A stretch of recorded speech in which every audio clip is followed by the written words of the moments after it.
Vous devez savoir qu'il y a eu un petit changement de programme. On a fait l'échographie du 5e mois hier. Souvent on dit qu'il ne faut rien dire avant les 3 mois de grossesse, c'est-à-dire qu'il ne faut rien dire à notre entourage.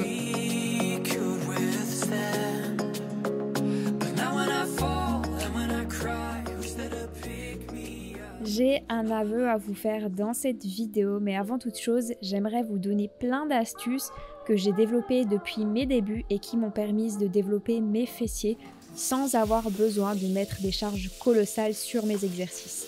Alors, un des éléments qui compte le plus pour progresser, c'est la régularité. Ça fait 4 ans et demi que je fais de la musculation et pendant ces 4 ans et demi, je n'ai jamais fait une pause de plus d'1 semaine. Sachez que le muscle ne se construit pas en 1 semaine ni en 1 mois, mais sur plusieurs mois, voire plusieurs années selon vos objectifs. Maintenant, comment faire pour être régulier? Eh bien, il vous faut une routine d'entraînement précise avec un horaire précis. Peu importe que vous choisissiez d'y aller à 6h ou 18h, l'important c'est que vous teniez cette routine suffisamment longtemps pour que cela devienne une habitude. L'autre jour, j'ai fait une story Instagram où je disais que j'avais pas envie d'aller m'entraîner et j'ai une cliente qui m'a répondu que ça me ressemblait pas. Mais en fait, non. En vrai, j'ai jamais vraiment envie d'aller à la salle, surtout en ce moment avec la grossesse, mais je me pose pas la question. Je le fais sans réfléchir car je sais quels sont mes objectifs et pourquoi je le fais. Et c'est ça qui fait toute la différence. Personnellement, j'aime bien y aller le matin car je me dis que ce qui est fait n'est plus à faire. Mais si vous vous entraînez mieux à jeun, allez-y à jeun. Personnellement, c'est pas mon cas et c'est pour cette raison que je vais vite manger mon petit déjeuner. Ici, j'avais simplement fait un petit porridge comme vous pouvez le voir dans lequel j'ai ajouté de la protéine en poudre à la vanille. Ça donnait un petit goût bien sympathique. J'y ai ajouté des petites pommes, un Kinder Maxi et c'est tout. Un autre conseil que je vais vous donner maintenant et après je vous en donnerai plein d'autres pendant mon entraînement, c'est que lorsque vous travaillez un muscle, il est nécessaire de varier les exercices pour travailler ce muscle dans toute son amplitude. Pourquoi je vous dis ça? Eh bien parce que l'autre jour j'ai vu une fit girl très connue sur Instagram nous dire que le squat n'était pas nécessaire car il suffisait de le remplacer par un autre exercice fessier. Mais non!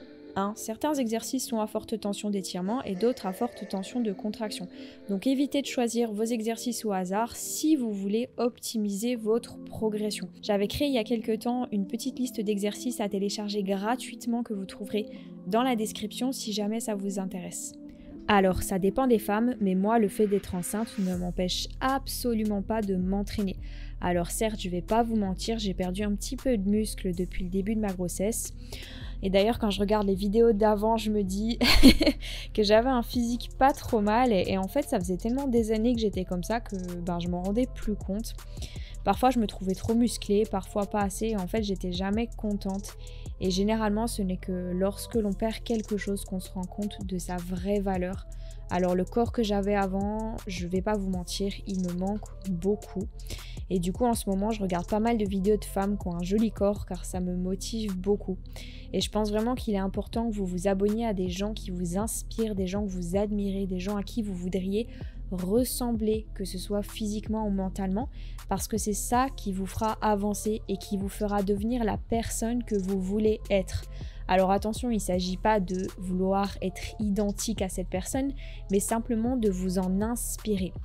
En tout cas, je suis plus motivée que jamais à reprendre la musculation à fond et à atteindre un physique de ouf une fois que j'aurai accouché.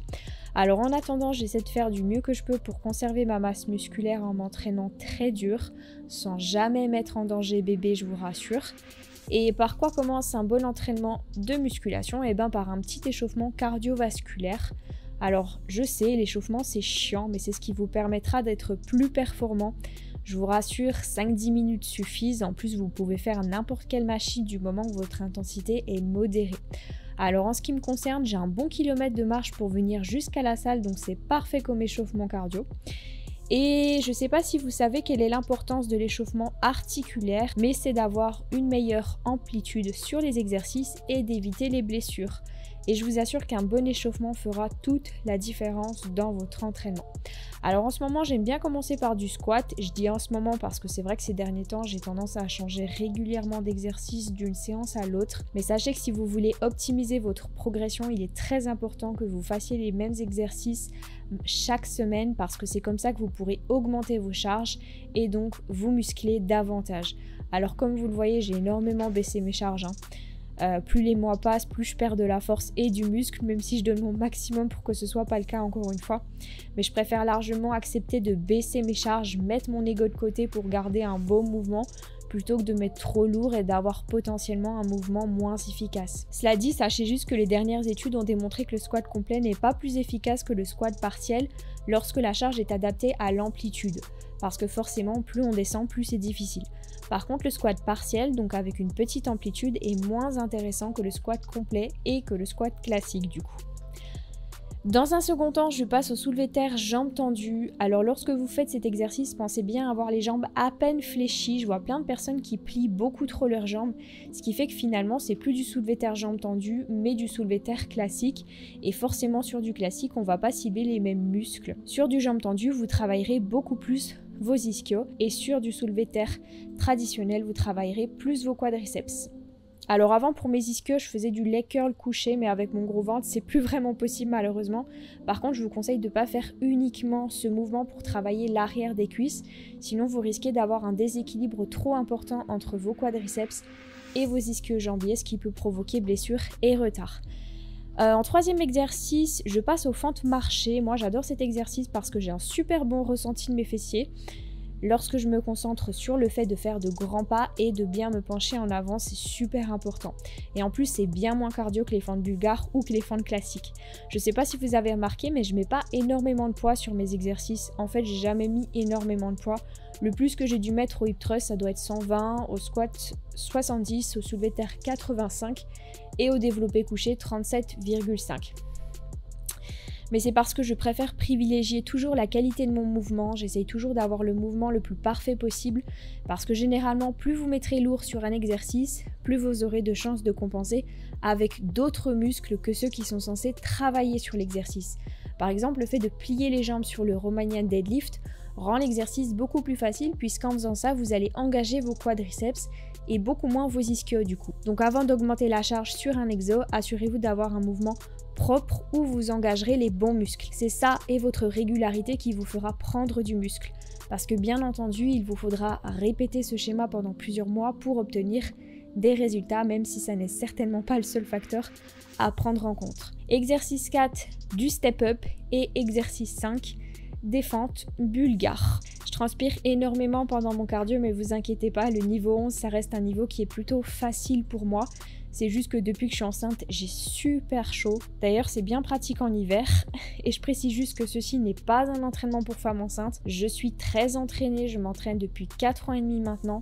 Donc, faites attention si vous n'êtes pas habitué. À la fin, je finis juste par 30 minutes d'escalier et parfois un petit retour de mobilité. Enfin, j'essaye le plus souvent de le faire. Pendant 10-15 secondes, je tiens une position d'étirement sur mes muscles. Ça n'est pas du tout déconseillé, c'est même conseillé de faire ça puisque ça permet que les muscles reviennent dans leur position initiale puisque la musculation a tendance à raidir. Mais il faut juste seulement tenir 10-15 secondes, pas plus. Le midi, j'ai pour habitude de manger très peu, donc ce jour-ci, j'ai simplement consommé des fraises et des pommes avant d'aller faire une petite randonnée avec mon chéri. Donc ici, on a juste fait 6 km, dont une partie du chemin qui montait beaucoup, mais ça en valait la peine vu la vue qu'on avait.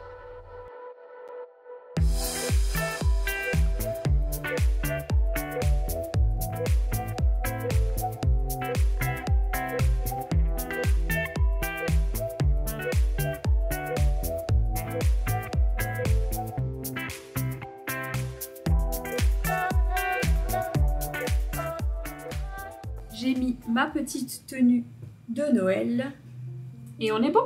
Alors, si vous me suivez sur Instagram, ce que je vous invite à faire d'ailleurs si vous ne le faites pas, parce que c'est vraiment là-bas que je partage mes meilleurs conseils de musculation, vous devez savoir qu'il y a eu un petit changement de programme, puisqu'en effet mon enfant n'est plus une fille, comme on nous l'avait dit il y a 3 mois, mais c'est un garçon. Mais bon, voilà, pour tout vous dire, c'est ma faute parce que depuis le début, on savait qu'on avait 90% de chances que ce soit une fille.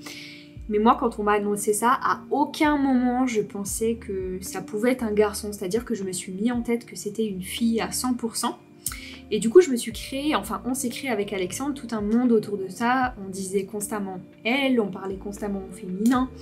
On se projetait complètement comme si c'était une fille en fait. Et à la deuxième échographie, ben on a vu un petit kiki qui poussait. Donc je vous laisse un petit peu imaginer le choc que ça nous a fait. Alors je vais pas vous mentir, ça a été très difficile à encaisser sur le coup, surtout pour monsieur. Je vais baisser un peu ma caméra parce que là c'est filmé un peu bizarrement. Donc je disais, ça a été difficile sur le coup.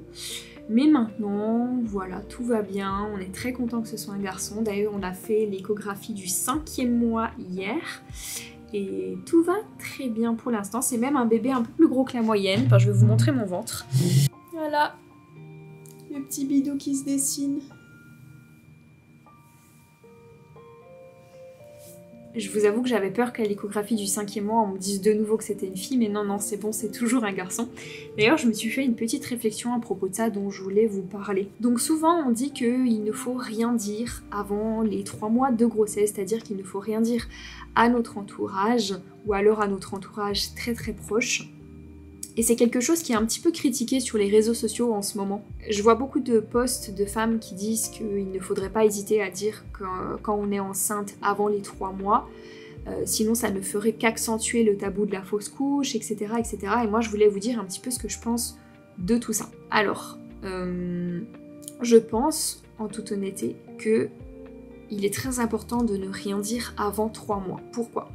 Parce que moi-même, je me suis créé tout un monde autour du fait que mon enfant était une fille, je l'ai annoncé à mes proches, je l'ai dit sur les réseaux, j'étais très contente de le dire d'ailleurs. Mais du coup, quand j'ai su la nouvelle, ça a été très très difficile de déconstruire tout ça et d'annoncer la nouvelle, de déconstruire tout ce monde que je m'étais créé autour de ça. Alors je me suis dit, purée, mais imagine quand c'est une fausse couche, imagine quand t'as dit à tout ton entourage que t'étais enceinte, quand tout le monde le sait, les réseaux le savent, et que du jour au lendemain, tu perds ton bébé. Ça doit être, je pense, absolument horrible. Alors certes, les réseaux sociaux, les gens avec qui vous parlez pourront vous apporter une aide, votre entourage pourra vous apporter une aide précieuse dans ces moments-là, mais quand même on peut se poser la question, est-ce que ce n'est pas mieux de se préserver ? Parce que plus on va en parler autour de nous, plus, encore une fois, on va se créer un monde autour de notre petit bébé. Et plus ça sera difficile d'annoncer la nouvelle si jamais vous perdez votre bébé. Parce qu'il faut quand même savoir qu'il y a 20% de risque de fausse couche, ce qui est quand même énorme. Et si vous avez annoncé à tout votre entourage que vous étiez enceinte et qu'après on vous pose la question, parce qu'on va naturellement vous la poser, comment va le bébé, et que vous devrez annoncer qu'en fait vous avez fait une fausse couche, ça risque de vous ramener constamment, plus vous l'aurez annoncé à la personne, plus on va vous poser cette question, donc plus vous aurez à vous justifier, mais ça risque de vous ramener constamment à la perte de ce bébé, et en fait ça risque d'être d'autant plus difficile. Alors des fois je vois comme quoi il y aurait toute une histoire de patriarcat autour du tabou de la fausse couche, comme quoi il faudrait laisser les femmes disposer de leur corps comme elles en ont envie, mais je pense que ça n'a strictement rien à voir. Personne ne vous empêche de dire que vous êtes enceinte si vous l'êtes avant 3 mois. Personne. Vous disposez de votre corps comme vous en avez envie. Simplement, c'est pas les questions qu'il faut que vous vous posiez. Il faut que vous vous demandiez si il vaut pas mieux vous préserver en ne disant rien à personne. Donc ça n'a strictement rien à voir avec le patriarcat ou je ne sais quoi. Enfin vraiment, je lis des trucs des fois complètement hallucinants à ce sujet. Mais voilà, dites-moi ce que vous en pensez dans les commentaires, parce que ça m'intéresse beaucoup. Ah par contre, juste ça ne veut pas dire que si vous vivez une fausse couche, il ne faut rien dire. Moi je vais vous dire, en toute honnêteté, si avant les 3 mois j'avais subi une fausse couche, parce que moi je n'ai rien dit avant les 3 mois, et ben je vous l'aurais dit. Je vous l'aurais dit, voilà j'étais enceinte, j'ai perdu mon bébé parce que je pense que j'aurais besoin d'en parler, mais une fois que j'aurais perdu mon bébé. Et là c'est quand même très très différent. Bref. Je vais aller faire à manger parce que j'ai faim et mon chéri vient m'envoyer un message, on va voir ce qu'il dit. Je pars. Ah, bah c'est super parce que j'ai super faim. On va cuisiner un bon truc en plus ce soir, donc je vous dis à tout de suite. Alors ce soir-là, j'avais fait un repas qui était franchement pas mal et en plus c'était très simple à faire. Donc j'ai simplement coupé des petites pommes de terre en rondelles comme ici, que j'ai fait revenir avec un petit peu d'huile, de sel et de poivre comme vous pouvez le voir. Et ensuite j'ai disposé tout ça sur une plaque qui va au four avec un petit papier sulfurisé. Alors attention, il faut bien les étaler, il faut bien qu'elles soient espacées idéalement et c'est comme ça qu'elles seront croustillantes. Vous pouvez les retourner à mi-cuisson, alors moi je le fais pas, je me prends pas la tête, elles étaient très bien comme ça, mais c'est toujours un petit plus. Et je les ai laissées à peu près une vingtaine de minutes. Ici j'ai fait décongeler du chou-fleur avec un petit peu d'eau avant d'y ajouter un petit peu de sauce tomate. Ça a pas l'air terrible comme ça, mais en vrai c'était vraiment bon, je vous promets. Là j'ai ajouté un petit peu de curry et j'avais prévu de mettre des petits morceaux de poulet, mais malheureusement j'en avais pas en fait. Donc malheureusement ce sera un repas sans protéines, mais n'hésitez pas à en ajouter. Avec ça j'ai mangé quelques petits beignets de crevettes. Donc oui, comme vous pouvez le voir, je pèse toujours mes aliments. Et un paquet de galettes de maïs, oui je mange tout. Et avec ça en dessert j'ai aussi mangé une pomme. Et voilà ce que ça a donné, je me suis régalée. Alors dans cette journée, je calcule pas exactement, mais approximativement, je sais que j'ai à peu près 3000 calories.